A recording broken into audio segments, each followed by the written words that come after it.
Welcome to Licking Non-Vanilla, a sex-positive hour of talk about kink, sexual mores, and writing dirty words.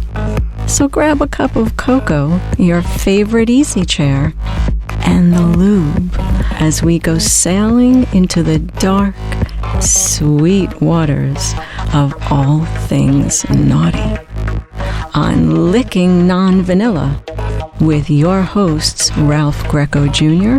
and M. Christian.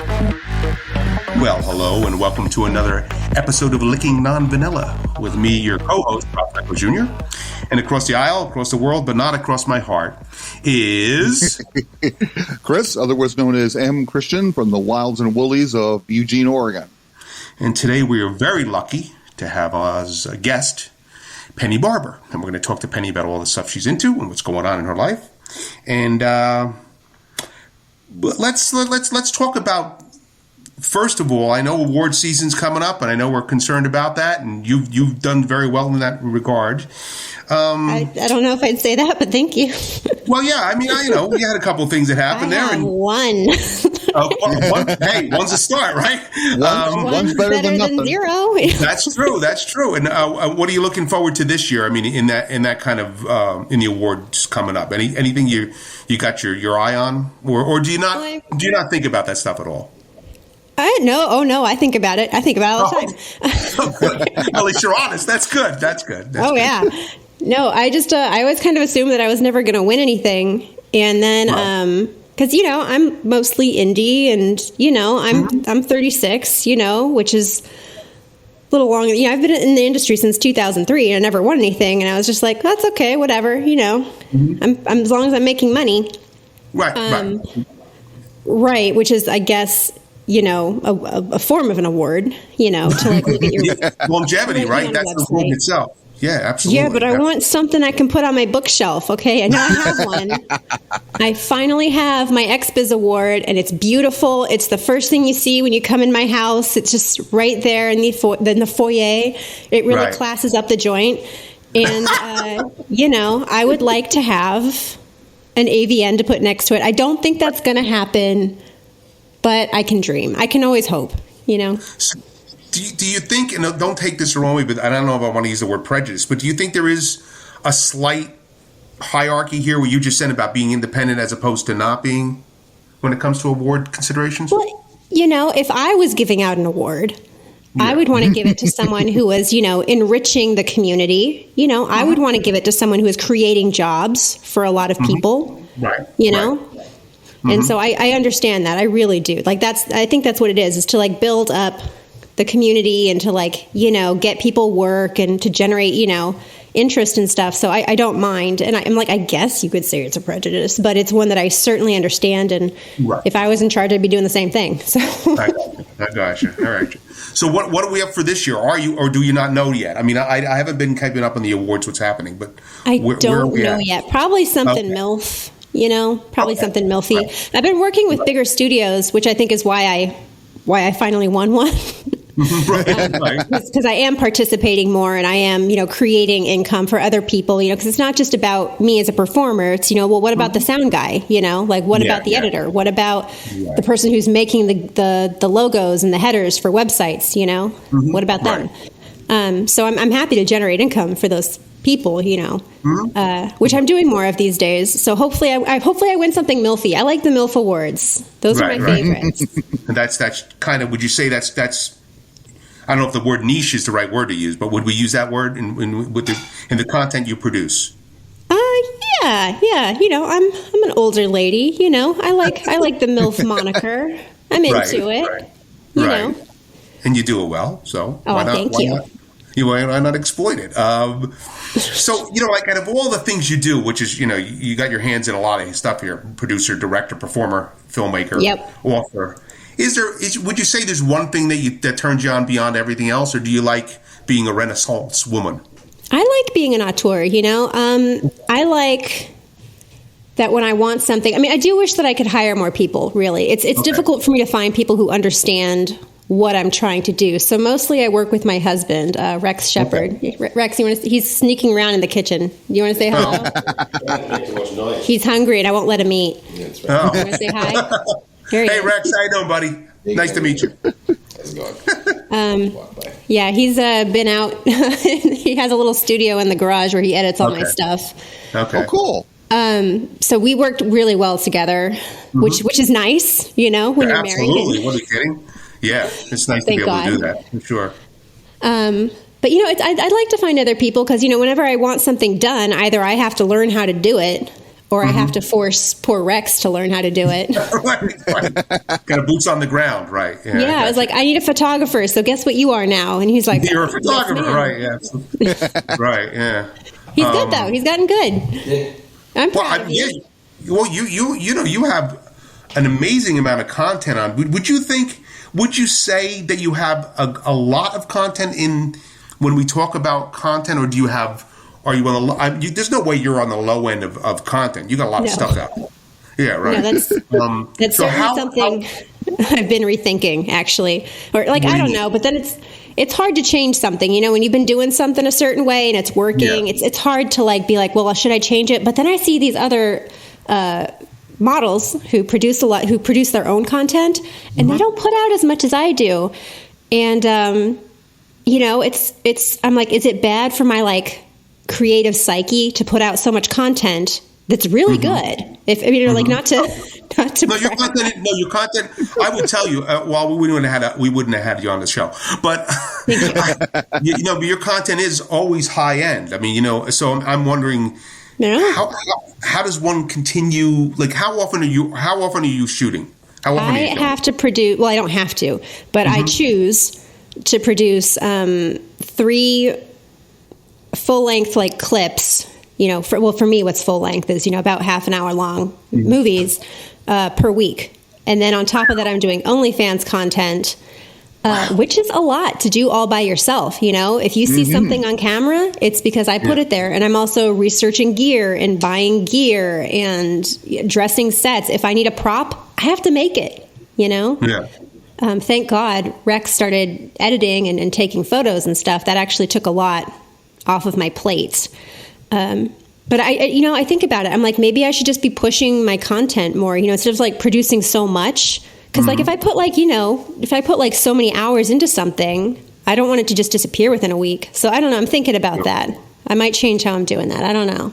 That's interesting. Rex is crossing his fingers.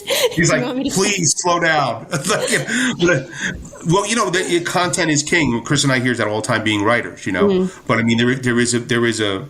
I always wonder if there's a fear of either doing too much, spreading yourself too thin, all these things we do. The cliches you hear all the time, But you get that adrenaline rush too, though, I know. And you're just and you can look back and see what you did, and it's monumental, and you feel really good about it, and you're I did that. Yeah, and I mean, so 3 a week, that's a lot. And how about social media? How do you contend with that? Then there's that too. There's the social media. And that's 3 that I produce. If I shoot for someone else, if I go to LA for a week, that means when I, before I go or when I come back, I have to produce 6 clips, just to keep my head above water. Yeah, so, right. And then there's the social media, and then there's, thank God for Erica Icom, my PR agent, who booked stuff like this, Yes, Erica's great. We've worked with her before. We love her. Yeah, she's great. Yeah. Thank God for her. Because, it's one of those things that if I don't have someone that I can trust to do it, it doesn't get done, Right. Exactly. Yeah. I guess that's what it comes down to, having a good team around you. And and getting the people when you need the people, I need somebody to do this. I got to find somebody, Chris and I say it all the time. Do you find it's a small community in some ways? The people who work my community certainly is small. I think that there's a lot more people out there, but I like to keep it tight. It's nicer that way. If you have people that you work with who are, trustworthy, who are kind, who are also industrious, because you want someone who's going to push you, who's not just going to do nothing. Oh, absolutely. Oh, yeah. Yeah, because you can spend a lot of time in your content, and somebody's not in the same game, the same level of the game that you are, and are not as at least proactive, and that it falls by the wayside. Yeah, it's real easy to be convinced that, hey, we should take a day off. You know? Yeah, let's just hang out in the sunshine. You know, let's go outside. Yeah, let's go outside. Let's go for a ride. Let's go for a ride. So that's I find that interesting, Chris. That Penny was talking about the fact that maybe you reassess things and think maybe you take a step back a bit, and then maybe you don't. You know. Mm-hmm. It's interesting. It's always worth like taking a moment and sort of like taking a deep breath and saying what's working and what's not. But and that's kind of like anything else. It's like, one, you need to enjoy it. Two, you need to make a living at it if that's your goal. And and possibly like three, it's like always kind of looking forward, because there's always kind of things you might tweak, or realizing it's like I'm spending way too much time doing fill in the blank. Yeah, absolutely. Yeah. Yeah, you got to look at yourself. You've got to evaluate what you're doing, like, constantly, which is just another job. Yeah, right. Yeah, like being self-aware is absolutely. I don't have a manager who's going to tell me. I have to notice, you know. Right. So are you taking those cues as much from, assessing your along the way and looking at the content as you are what feedback fans are sending you? I love my fans. Mm-hmm. I do not listen to them. I have no idea.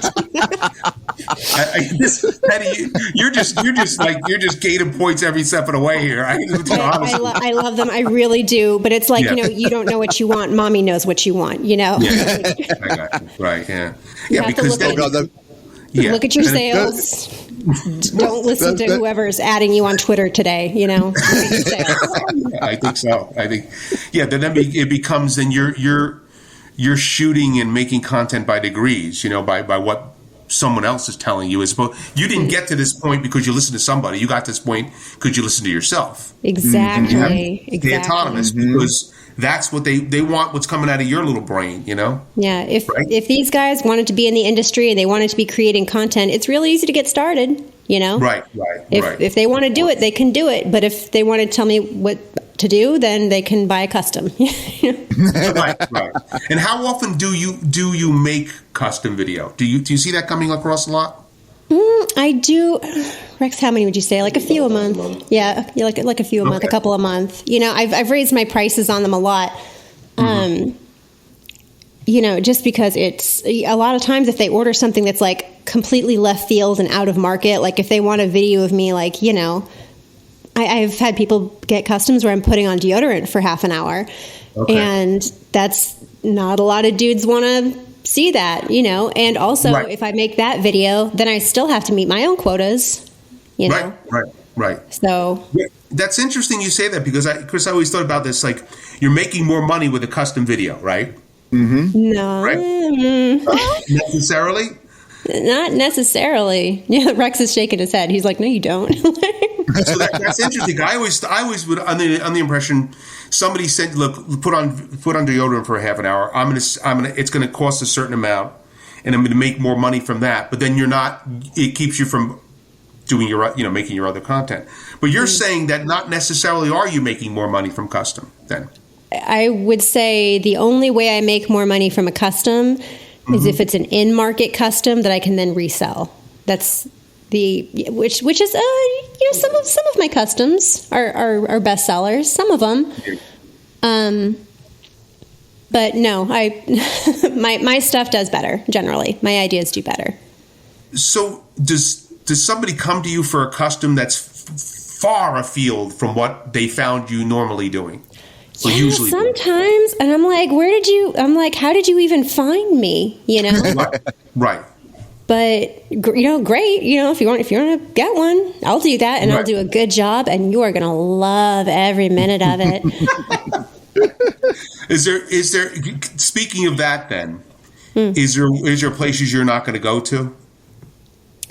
I mean, yes, I can think of horrible things, but I've never had anyone. I've never had anyone ask me to do it. Okay, right. But have you had requests that you said no? I'm just not interested. Have I? I'm trying to think. I'm like, I've been in the industry for a long time, so maybe, but like nothing that was important enough that I remembered it. Okay, probably. That's good. So in other words, that is good. Yeah, no. It's better off not even having those things in your brain, because sometimes you can't get them out. Yeah. You know, you see that picture, you're like, I can't get rid of it. So is there right now, because we're in a weird space right now. We're in a weird world, right? We're all going to agree with that. Things are a little wacky. Yeah. So what's the immediate future look like for what you do specifically? Good, bad, healthy, not healthy? You know, what do you think? I personally like how not just like recently, but like over the past few decades, really, since they made like videotape or camcorders, I like how porn is more coming to the people. And I like how technology has gotten to, and tutorials, like not just like the actual cameras and things, but the tutorials about how to use things. Like it's getting easier to make something good if you put the work in. And I think that people who are industrious, who are serious about it, are making some of the most exciting, dirty movies that have been made in a very long time. Yeah, independently. Yeah. I mean, I'm seeing more stuff that I like to see these days. You know, because I remember what it was like back in, you know, right before, after I turned 18. I was definitely 18. I remember what it was like back then. You know, like I had porn on video cassette and stuff, and it was hard to find stuff that I liked, and I don't think that it's so difficult anymore. I mean, there's some crazy stuff out there now that, I mean, even just with how prevalent like taboo porn has become. Right. You know, I mean, you know, good for us. I'm sorry if we've weirded ourselves out a little bit, but whatever, good for us. Yeah, I mean, it's good to find it. I mean, Chris goes a little bit further back than I do. He was living in San Francisco in a wild and woolly times of the kink world, you know. And Chris, we've talked about this, right? It was a little hard to find the things you wanted to find, right? Oh God, it was impossible. Are you kidding? I mean, it's just like, you know, it's like people, this newfangled internet. Oh, it's horrible. It's like, oh, you obviously don't like porn. Because, you know, back then it was like, you know, you're lucky to find anything even the remote ballpark of what you're interested in, because they're not being produced, and then how to get a hold of, like, between magazines, books, VHS, and I still remember like sleazy newsstands selling little packets of Polaroids and that kind of stuff. Really? It's like nowadays it's like we're old. We're old, Penny. We're very old. You know, That's I'm cool, looking though. for, I'm looking for older whale costumed, bald, pierced, bears. And it's like, you know, their first reaction is like, which of the 5,000 sites do you want to look at first? Yeah, right. So Penny, do you find, because of that, the good of it is that all is out there and we can all find what we want, right? Yes. But the bad of it is that you're in a big sea of people. There's a lot of people doing MILF, you know, or do you not find it that way? I know this is, I think, and so, you know, like girls in the industry, we have like chat groups and things, and we talk to each other, and I can guess about how much they're making based on, you know, their rankings on a website, or sometimes they'll just tell you. I don't feel like I'm in competition with a lot of them, and the women that I am in competition with, who are more at my level, great, because they're helping me build the markets. Right, makes sense. There's someone that I can work with. There's someone I can talk to. They're competitors, but they're also peers. Yeah, I like having peers.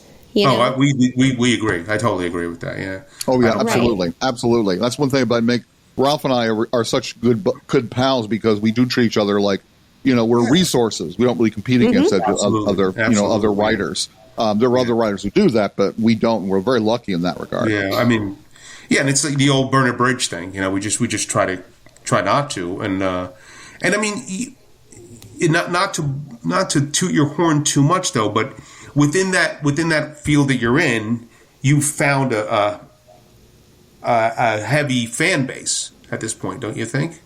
Yeah, I think I found like a really heavy fan base. I just wanted to, you know, something that just occurred to me too. I was thinking about, you know, whether or not I feel in competition with people. So what I did win my XBiz award, which was a great day for me. You know, the only person who congratulated me that was up against me was the girl that I thought was going to win. Okay, interesting. And she was the only one who said congratulations. Wow, isn't that interesting? That's so really interesting. Yeah. So in my experience, when people are at your level, they're generally treating you better because they respect you. They're not, jealous or angry at you or upset that they're not doing as well. They respect you. And, that made me feel good that she said that because she didn't have to, I think what you're saying is you get a certain level, that person's climbed like you've climbed. You got to a point and you worked hard to get there, so you understand what it's about. So if you were to win, she's going to be happy for you in a way because you represent what she's done as well. The same accomplishment, the same climb, the same struggle. I find the competition that if I get any kind of competition, or Chris and I don't compete, but if we ever do find that, it is with other people that are maybe I don't know about their level, but just struggling in a different kind of way, maybe. But that's not. It's heartening when somebody does do that and acknowledge you and make you feel like, wow, this person's my competitor, but at the same moment, they're my peer, and they think what I do is worthwhile, and they're happy for me, which is great. Yeah, absolutely. Feels good. Yeah.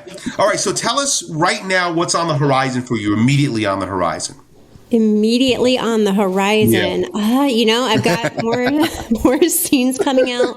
Okay. I just started talking to, this actually made me feel really good. I just started talking to a studio. I don't know if I'm allowed to say who or not, but about licensing some of my content. And they're like a big name. And, I hope it works out, obviously. But even just like them asking, getting that kind of recognition of like, all the money I've spent on gear. The thousands of hours of watching YouTube tutorials and reading.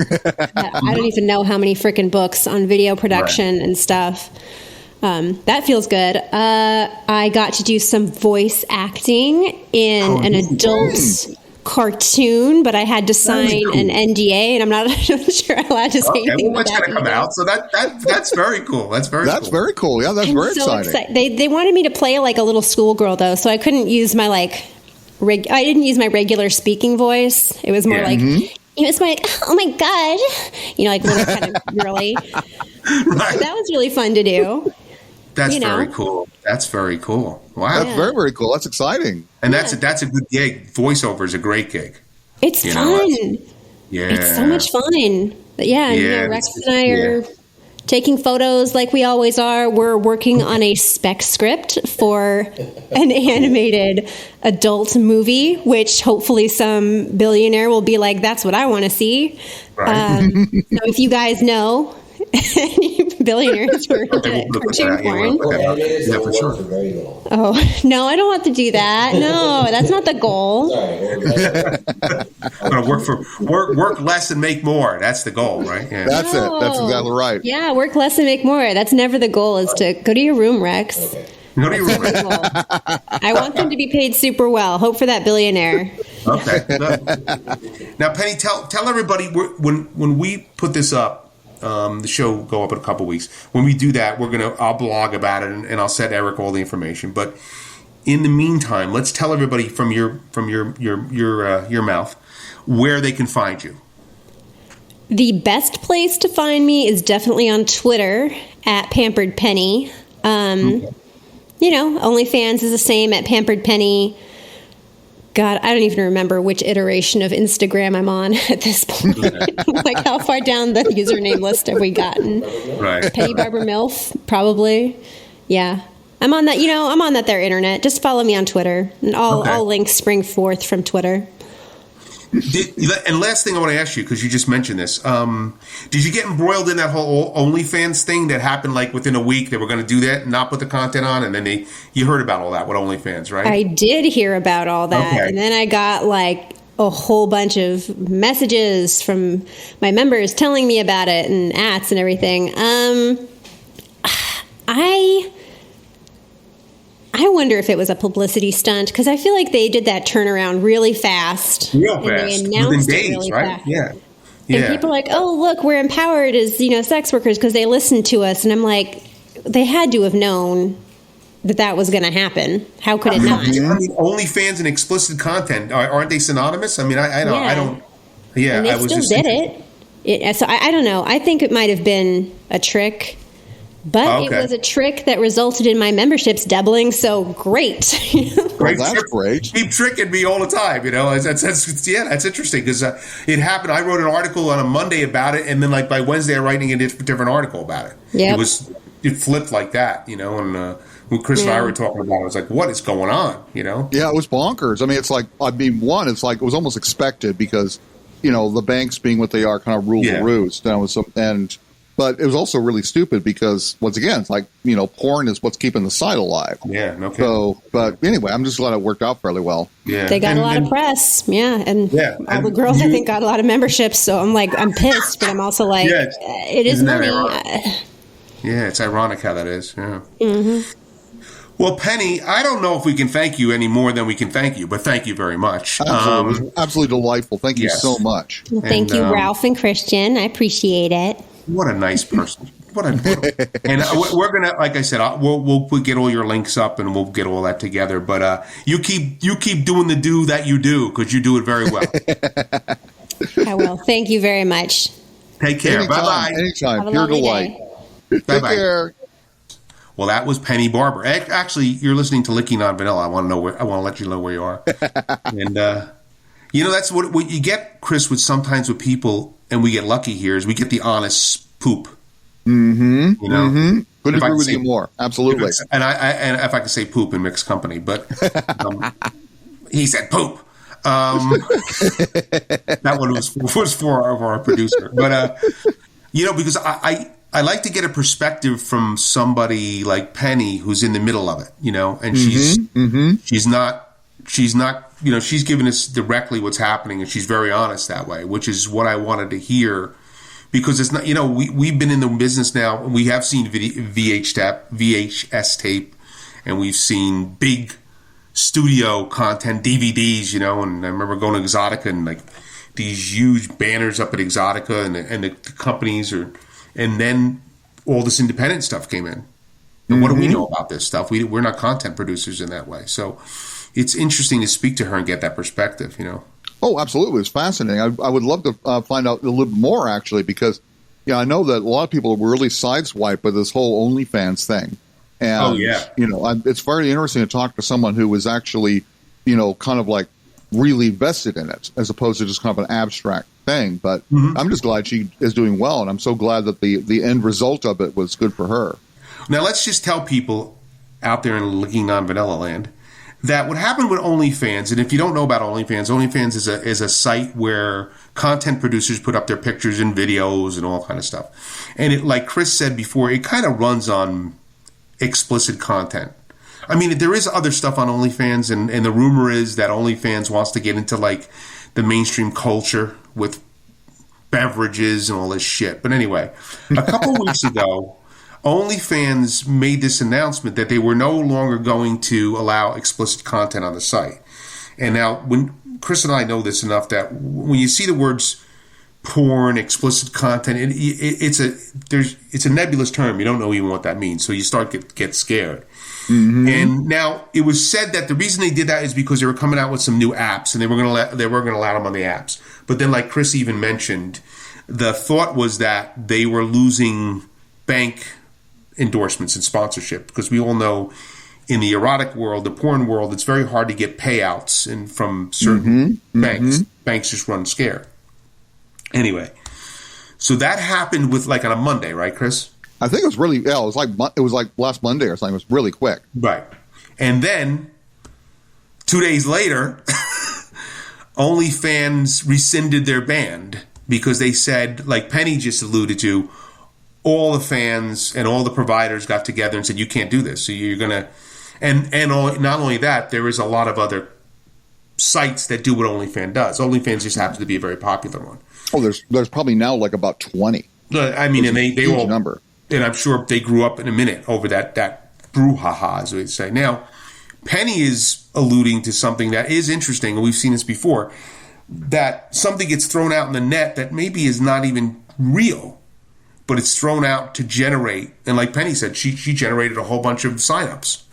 So I don't know, Chris. What do you think? Do you think it's certainly possible that all that was bullshit to get attention to OnlyFans? I wish I knew. I mean, they're a very weird company. I hope that's not going to get me in trouble for saying that. But, fairly recently I did a bunch of comparison pieces about different cam sites. And it's interesting because they're really, I mean, the biggest thing they have going for them, they've been around the longest and they're the biggest. But as far as features for performers, they're not all that great. They have weird limitations and they got some weird things about them.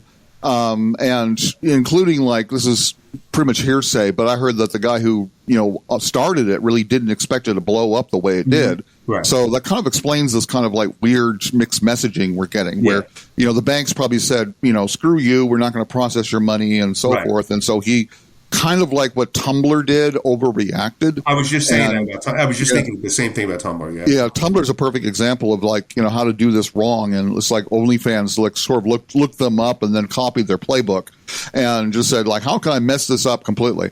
Because it just obviously went south, and then probably there was such a huge backlash that either he or the banks said, okay, we've obviously put our foot in that. We can't go any farther with this. But it's just scary, the fact that these people can do that. And that's the bad news about the whole internet for creators thing is, we are totally beholden to places like Amazon and the App Store for Apple or something similar. So if they say something is not cool or decide not to do it, we're screwed. We don't have a choice. That's the place. It's like this corner store telling you they won't carry your milk or something because, and then you're pretty much out of business. And the fact that they still are trying to they have no clue how to handle adult content. Right. Either they ignore it and then someone points it out to them and they freak out and overreact, or they do weird stuff like Amazon did a couple of years ago when they started to ban weird words in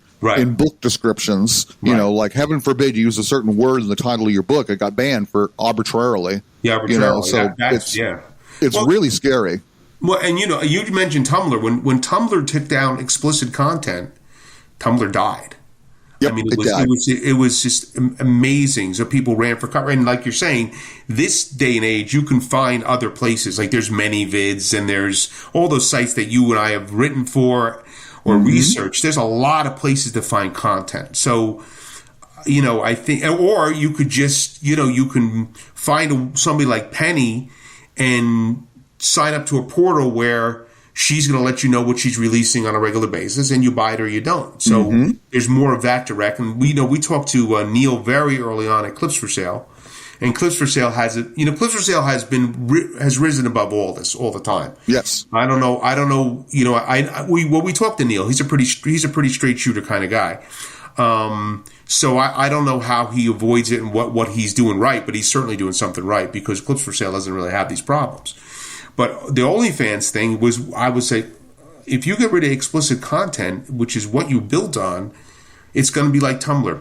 It's going to be rats in a sinking ship. People are just going to go, You got it. Which I thought was going to happen, but they rescinded within days, Chris, because Kinky Magazine had me write a piece about it on a Monday, and then 2 days later, they were having me write a piece on the ban of the ban. So, I mean, it happened within days. So, like Penny said, it is possible that it was some sort of a ruse. It is also possible that they just got such a backlash that they said, forget worrying about an investor. We have to stay with where the money is, Yeah, right now. I don't know. Sometimes I wish it was a ruse because it shows that at least if we have bad guys, they're smart. I think that's kind of like, it reminds me of the whole thing about New Coke, which really dates me.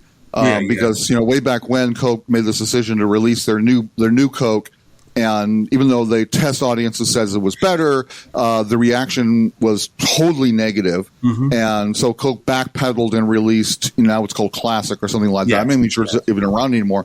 And I remember someone interviewed the head of Coca-Cola, and he said, was this intentional? Did you release this product just to drive up thing? And he said, I wish we were that smart. Right. And I always kind of liked that. And actually, I think his expression was, we're not that dumb and we're not that smart. Right. So it's like, that's kind of like it reminds me of this whole situation where even though it kind of like they came out the other end, and especially Christina, content providers seemed to come out okay. I don't think it was really all that thought out, because it's like, it seems like business 101, kind of like not to do something and then make a huge, 360-degree turnaround.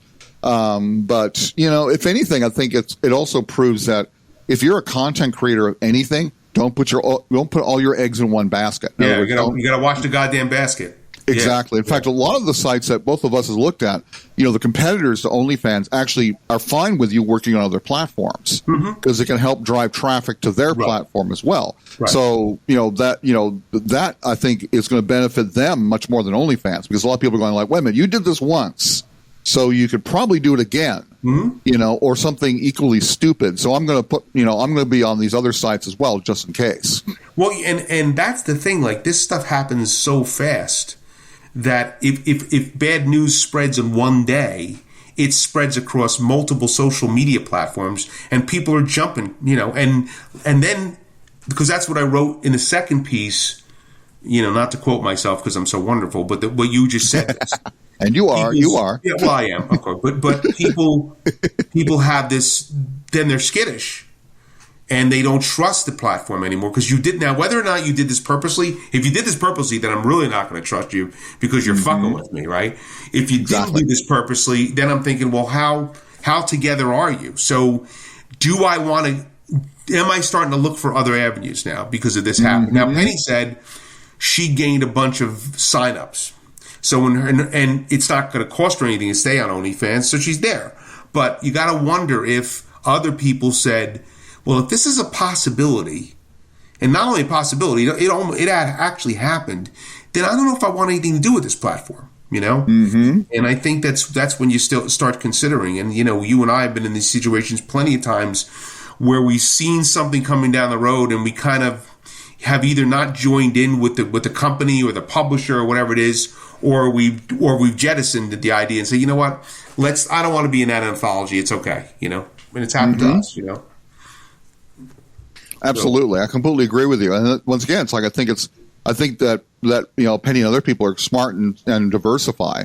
Yes. And so far, we're lucky that Twitter is kind of taking a back seat to this, because of all the social media platforms, they seem to be the most at this point lenient, because Facebook is totally nuts, and Instagram, because it's owned by Facebook, is even worse. It's just about as bad as Tumblr. Heaven forbid you show a nipple. Right. And Twitter seems to be doing it. So people are using Twitter like she is to create like a gateway. Yeah. So just exactly, you find them there, and then you can say, okay, go to my OnlyFans, go to my my clicks for sale, go to my other places. Right. Which makes a lot of sense. I mean, the only problem is, once again, Twitter could always decide to pull the plug too, and they're crazy in their own way. I mean, it's like we both had like accounts frozen for weird reasons, and just I don't I mean, and she even said when we asked her, well, where can people find you? The first thing out of her mouth was Twitter. So but again. I mean, if you remember back in the day, I was never on, but do you remember MySpace? Oh, nope. What was that? What was that? I didn't. Yeah. So there, so these things change all the time. Next year, it could be something else.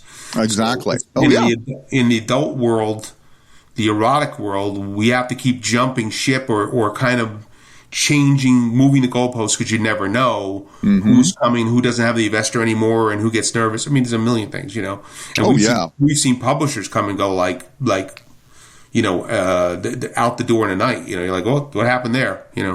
So. Oh, exactly. And I don't want to think about that. I mean, we're lucky that the one we adore has been still around, but it's pretty scary when it's like, when these kind of things happen, because it's like suddenly realizing you're like completely out of luck. I mean, it's just like suddenly it's like, oh my God, they're completely gone.